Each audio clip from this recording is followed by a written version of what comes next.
کار کے ہارن کی آواز سنتے ہی عروج کمرے سے نکل کر دروازے کی طرف بڑھی۔ اس نے دروازہ کھول کر جیسے ہی عدنان اور اس کے ساتھ کھڑے نوجوان کو دیکھا تو ایک لمحے کے لیے اسے اپنا سر چکراتا ہوا محسوس ہوا۔ اس نے اگر فوراً دروازہ نہ پکڑ لیا ہوتا تو وہ یقیناً حواس باختہ ہو کر گر جاتی۔ اس نے خود کو سنبھال لیا تھا۔ جہانگیر، تمہاری بھابھی تو تمہارے استقبال کے لیے پہلے سے دروازے پر موجود ہے، عدنان نے مسکراتے ہوئے اس نوجوان سے کہا۔ السلام علیکم بھابھی۔ وعلیکم السلام، عروج کے منہ سے بمشکل نکلا، پھر وہ دروازے سے ہٹ گئی۔ عدنان جہانگیر کو اندر لے آیا۔ عروج جہانگیر کو اپنے گھر میں دیکھ کر پریشان ہو گئی تھی۔ وہ سوچ بھی نہ سکتی تھی کہ وہ یہاں تک آ جائے گا۔ عروج، اس سے ملو، یہ میرے بچپن کا دوست جہانگیر ہے۔ موصوف پچھلے 2 دنوں سے اس شہر میں آئے ہوئے ہیں اور ہوٹل میں رہ رہے ہیں۔ پھر وہ جہانگیر سے بولا، جہانگیر، تم منہ ہاتھ دھو لو، کھانا تیار ہے۔ تمہاری بھابھی بھی کھانا بہت اچھا بناتی ہے، کھاؤ گے تو انگلیاں چاٹتے رہ جاؤ گے۔ ارے واقعی، جہانگیر نے کہا۔ اوکے، میں ابھی ہاتھ دھو کر آیا۔ جہانگیر باتھ روم میں گھس گیا جبکہ عروج کھانا لگانے کے لیے ڈرائنگ روم کی طرف بڑھ گئی۔ عدنان سے اس کی شادی کو ابھی 4 ماہ ہی ہوئے تھے۔ عدنان ایک اچھا، انتہائی خوش مزاج اور عروج سے محبت کرنے والا انسان تھا۔ عدنان ایک فوٹوگرافر تھا، اس کا اپنا بزنس تھا۔ عروج عدنان کے ساتھ آسودہ حال زندگی گزار رہی تھی۔ عدنان کا اس دنیا میں کوئی بھی نہ تھا۔ وہ دونوں میاں بیوی ایک 2 کمرے کے فلیٹ میں رہتے تھے۔ عدنان ایک قبول صورت نوجوان تھا۔ اس میں ایسی کوئی کشش نہ تھی کہ لڑکیاں اس کی طرف دیکھتیں، مگر وہ عروج کو بہت پسند تھا۔ عروج کا تعلق ایک متوسط گھرانے سے تھا۔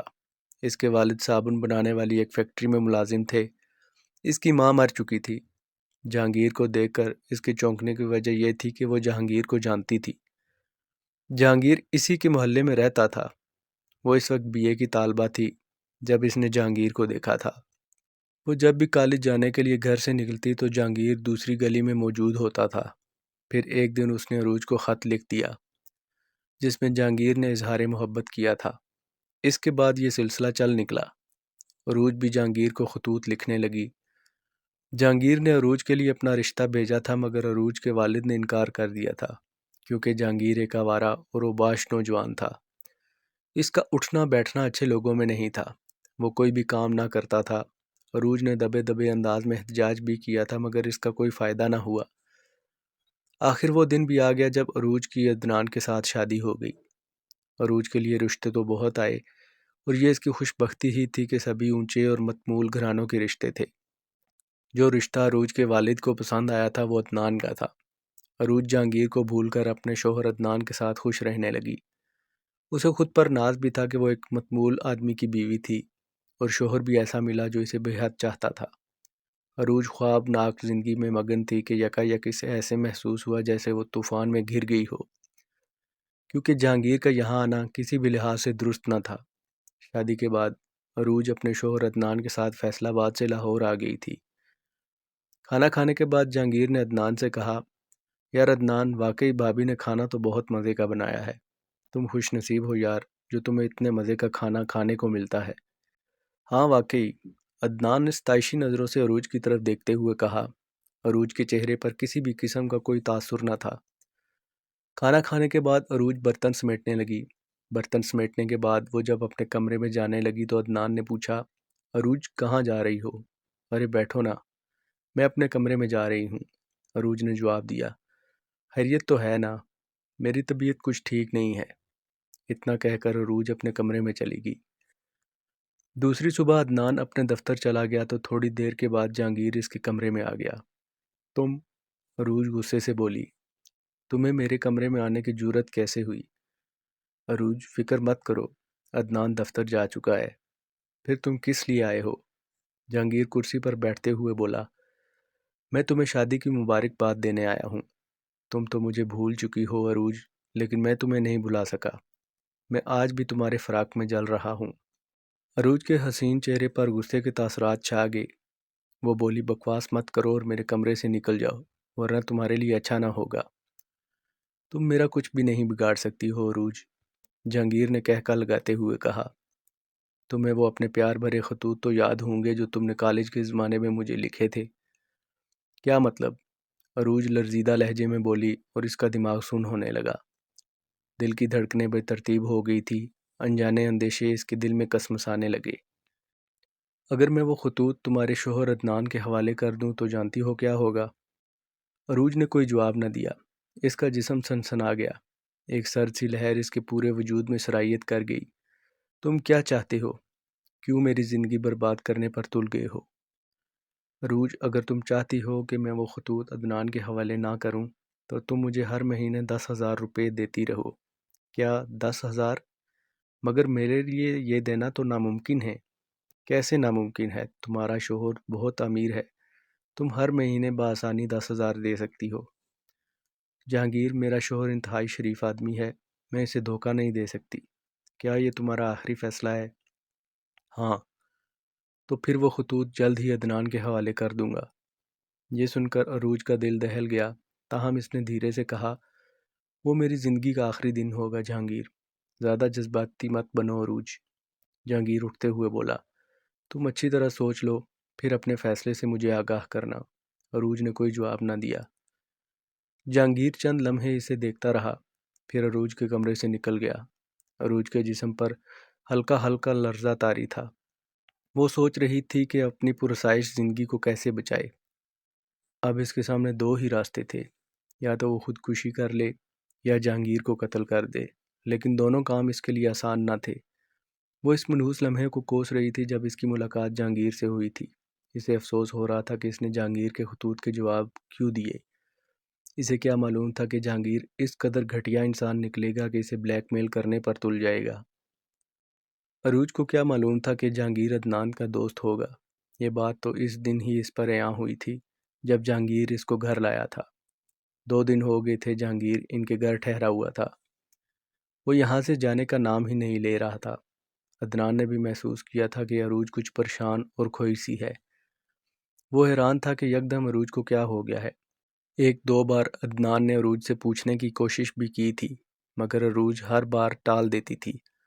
اس دن جہانگیر کسی کام کے سلسلے میں باہر گیا ہوا تھا، اس لیے دفتر سے آتے ہی عدنان نے عروج سے محبت سے پوچھا، عروج؟ جی، تم سے ایک بات پوچھنی ہے۔ جی کہیے۔ کیا تم مجھ سے محبت کرتی ہو؟ یہ آپ کیوں پوچھ رہے ہیں؟ اس لیے کہ میں گزشتہ 2 دن سے تمہیں پریشان دیکھ رہا ہوں۔ ایسا لگتا ہے جیسے تمہیں کوئی فکر لاحق ہو گئی ہے، تم بیٹھے بیٹھے کہیں کھو جاتی ہو، مجھ سے تمہاری یہ پریشانی دیکھی نہیں جا رہی۔ آخر بات کیا ہے جس نے تمہیں اس قدر پریشان کر رکھا ہے؟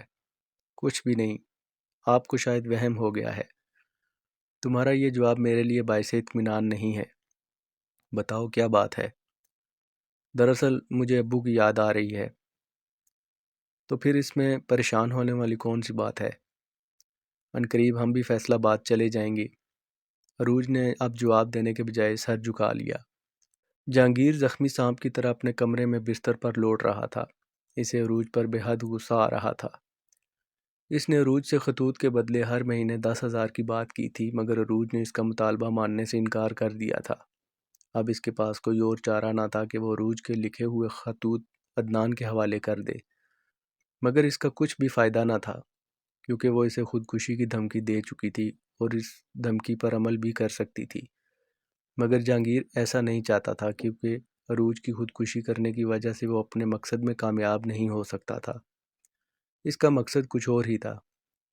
شام کی چائے پینے کے دوران عدنان سے جہانگیر نے کہا، جہانگیر، میں کل اسلام آباد فوٹوگرافی کے لیے جا رہا ہوں، تم بھی چلو۔ کیا بھابھی نہیں جا رہی؟ اس نے پوچھا۔ وہ بھی جا رہی ہے، عدنان نے عروج کی طرف دیکھتے ہوئے کہا۔ پھر تو میں تمہارے ساتھ نہیں جا سکتا۔ کیوں؟ میں نہیں چاہتا کہ تم دونوں کی تفریح میں مخل ہوں۔ ارے یار، ایسی کوئی بات نہیں، عدنان نے ہنس کر کہا۔ پھر اس نے عروج کی طرف دیکھا۔ تم کہو نا جہانگیر سے، یہ ہمارے ساتھ اسلام آباد چلے، تمہاری بات ضرور مانے گا۔ عروج یکا یک گھبرا گئی، تاہم اس نے مشکل سے کہا، آپ بھی ہمارے ساتھ چلیں نا۔ اوکے، اب انکار نہیں کیا جا سکتا۔ جہانگیر نے ہتھیار ڈال دیے۔ اگلے ہی لمحے عدنان نے ایک بھرپور کہکا لگایا۔ عروج سے اب بیٹھنا دشوار ہو رہا تھا، اس لیے وہ وہاں سے اٹھ کر اپنے بیڈ روم میں آ گئی۔ اسے جہانگیر کا اسلام آباد ساتھ جانا بالکل پسند نہ تھا، مگر وہ اپنے شوہر کے آگے مجبور تھی۔ وہ تو جہانگیر سے بات تک نہ کرنا چاہتی تھی۔ دوسرے دن وہ اسلام آباد چلے گئے۔ عدنان نے اسلام آباد میں فوٹوگرافی کرنا تھی۔ اسلام آباد میں ایک فلم کی شوٹنگ ہو رہی تھی اور اس نے عکس بندی کے دوران تصاویر بنانی تھی۔ اسے بہت ہی معقول معاوضہ ملنا تھا۔ مختلف رسائل والے بھی اس سے ماڈلنگ کی تصاویر بنوانے کے لیے رابطہ کرتے رہتے تھے۔ اس کی مانگ بہت تھی کیونکہ وہ فوٹوگرافی بہت اچھی کرتا تھا۔ اسلام آباد میں بھی عدنان کا ایک چھوٹا سا فلیٹ تھا۔ وہ جب بھی اسلام آباد آتا تھا تو اسی فلیٹ میں ٹھہرتا تھا۔ جہانگیر کا ان کے ساتھ ہونا عروج کو عجیب سا لگ رہا تھا۔ وہ جہاں بھی تفریح کے لیے جاتے تھے جہانگیر ان کے ساتھ ہوتا تھا۔ انہیں اسلام آباد آئے 2 دن ہی ہوئے تھے۔ ابھی عدنان کا کام شروع نہیں ہوا تھا۔ پھر جب عدنان کا کام شروع ہوا تو جہانگیر دانستہ عدنان کے ساتھ ہی ہوتا تھا۔ وہ کوئی بھی رسک نہیں لینا چاہتا تھا۔ پھر اس کے دماغ میں جو منصوبہ پرورش پا رہا تھا اس کے مطابق اس کا عدنان کے ساتھ ہر لمحہ ہونا ضروری تھا۔ وہ موقع کی تلاش میں تھا۔ انہیں اسلام آباد میں آئے 1 ہفتہ گزر چکا تھا۔ فلم کی شوٹنگ بھی ختم ہو چکی تھی۔ عدنان اپنا کام مکمل کر چکا تھا۔ اس دن دوپہر کے 2 بج رہے تھے۔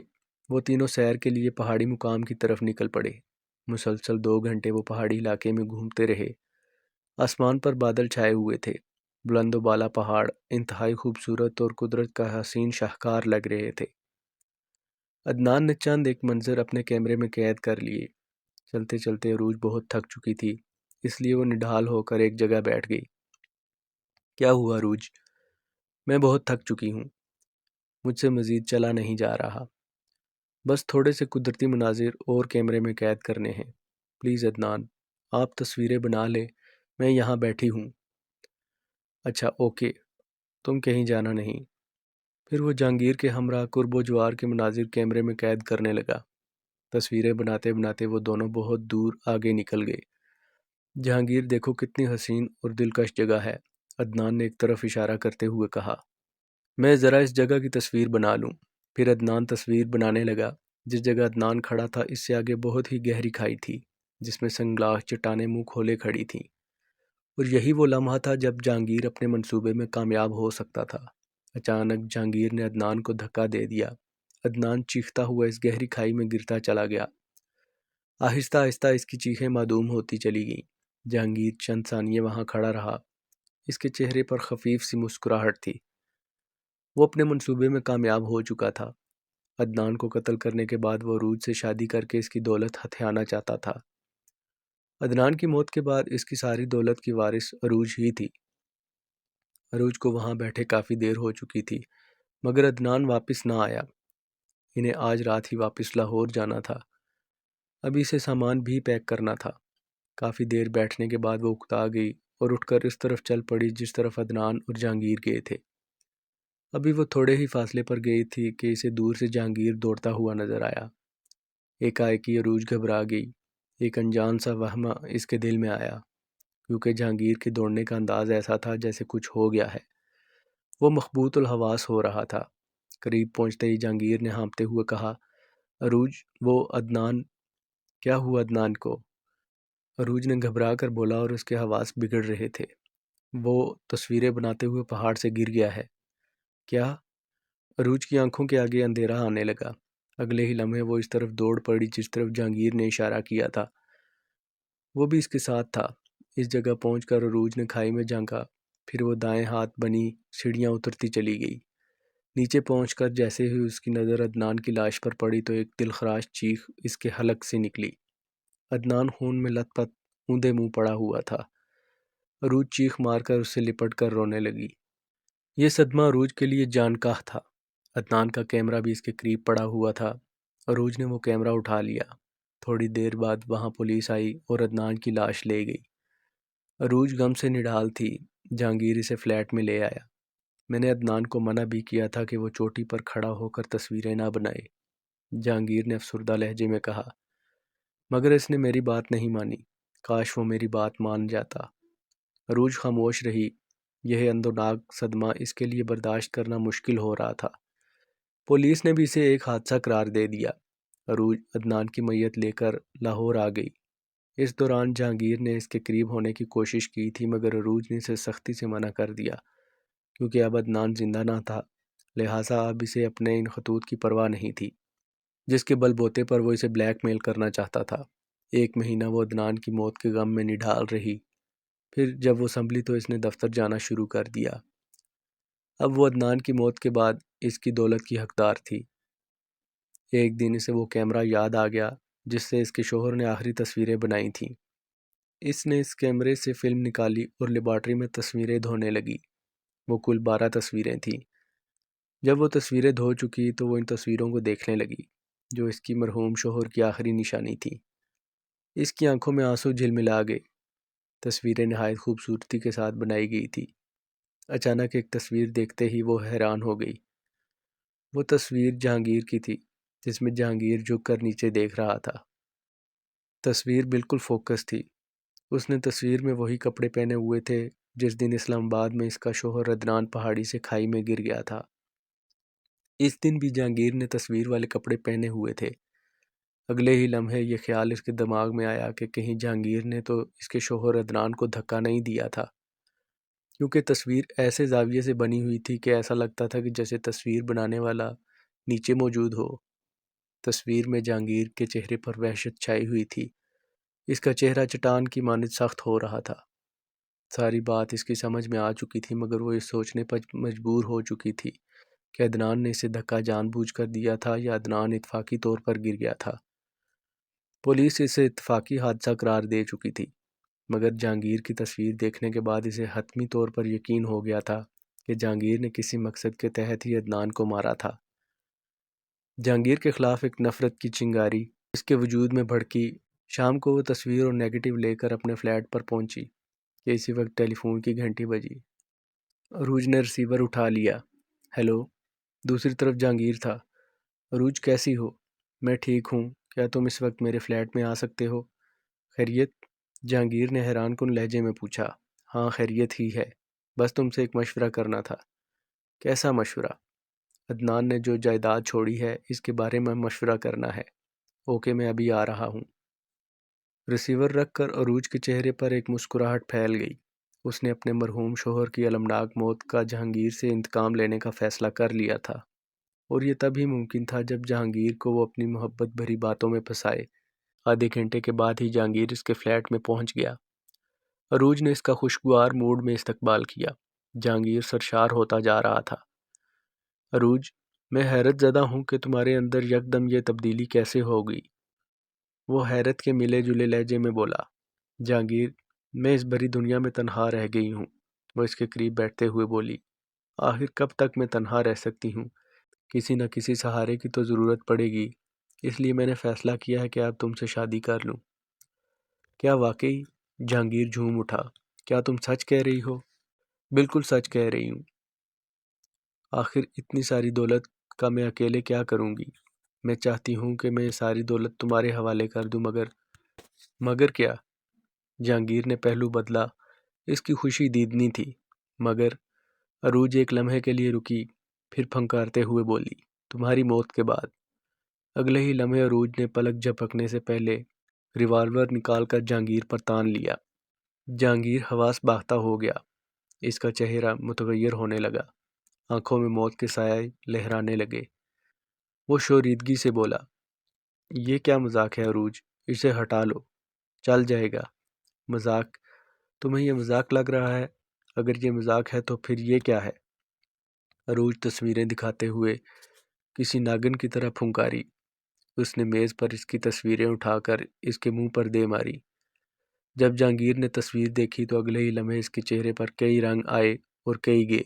وہ تھوک نکلتے ہوئے بولا۔ یہ تصویریں میری نہیں ہیں، تم نے ہی عدنان کو مارا ہے، تم ہی اس کے قاتل ہو۔ عروج غصے سے بولی۔ میں آج تمہیں زندہ نہیں چھوڑوں گی۔ تم نے میرا سہاگ اجاڑ دیا ہے، میری ہستی بستی زندگی تباہ کر دی ہے۔ اس سے پیشتر کہ عروج ٹریگر دباتی، جہانگیر نے اچانک اس کے ریوالور والے ہاتھ پر جھپٹا مارا تو ریوالور عروج کے ہاتھ سے نکل کر دور جا گرا۔ عروج کے حلق سے چیخ نکل گئی۔ جہانگیر نے عروج کو پکڑ لیا اور وحشت بھرے لہجے میں بولا۔ مجھے پہلے ہی خدشہ تھا کہ تم یقیناً کوئی چال چل رہی ہو۔ ہاں عروج، میں نے ہی عدنان کو پہاڑ سے دھکا دیا تھا، میں نے ہی اسے مارا ہے، کیونکہ میں تم سے شادی کرنا چاہتا تھا تاکہ تمہاری دولت حاصل کر سکوں۔ عروج کی حالت بہت خراب ہو رہی تھی، اس کے چہرے پر زردی گھنڈ گئی تھی۔ پھر جہانگیر نے اسے چھوڑ کر اپنی تصویر اٹھائی اور اس کے ٹکڑے ٹکڑے کرنے لگا۔ اچانک حواس باختہ عروج کا ہاتھ گلدان سے ٹکرا گیا اور اس نے گلدان اٹھا لیا۔ جہانگیر اس کے قریب آنے لگا۔ عروج سخت گھبرا چکی تھی۔ تمہارا زندہ رہنا اب میرے لیے خطرناک ہے عروج، اس لیے اب تمہیں مرنا ہوگا۔ اس نے عروج کی گردن پکڑنے کے لیے ہاتھ بڑھایا ہی تھا کہ عروج نے اپنے پشت کی طرف چھپائے ہوئے گلدان کو اس کے سر پر دے مارا۔ جہانگیر کے حلق سے ایک دلدوز چیخ نکلی اور وہ سر پکڑ کر بیٹھ گیا۔ اس کے سر سے خون جاری ہو گیا تھا۔ عروج اپنا ریوالور تلاش کرنے لگی، مگر نہ جانے اس کا ریوالور کہاں گم ہو گیا تھا۔ جہانگیر کے سر سے خون نکلنے کی وجہ سے بے ہوشی طاری ہونے لگی تھی۔ عروج کا کمرے میں دم گھٹ رہا تھا۔ وہ کمرے سے نکل کر بالکونی میں آ گئی اور گہرے گہرے سانس لینے لگی۔ اس کا خیال تھا کہ جہانگیر مر چکا ہے، مگر اچانک اس نے جہانگیر کو دیکھا جو چیختا ہوا اس کی طرف بڑھا آ رہا تھا۔ اسی وقت عروج خوفزدہ انداز میں ایک طرف ہو گئی اور جہانگیر اپنی ہی شست میں دوڑتا ہوا بالکونی میں لگے جنگلے سے ٹکرایا اور اگلے ہی لمحے وہ اچھلتا ہوا 2-3 منزلہ عمارت سے نیچے سڑک پر جا گرا۔ وہ مر چکا تھا۔ عروج ساکت سی ہو کر بے اختیار رونے لگی۔ عروج کو ایسا محسوس ہو رہا تھا جیسے کوئی بوجھ اس کے دماغ سے اتر گیا ہو۔ وہ بالآخر جہانگیر سے اپنی شوہر کی موت کا انتقام لینے میں کامیاب ہو گئی اور جہانگیر بے مراد ہی اپنے اندوناک انجام کو پہنچ گیا، مگر عروج کرب میں مبتلا ہو گئی تھی۔ اسے اپنے مرحوم شوہر عدنان کی بہت زیادہ کمی محسوس ہو رہی تھی۔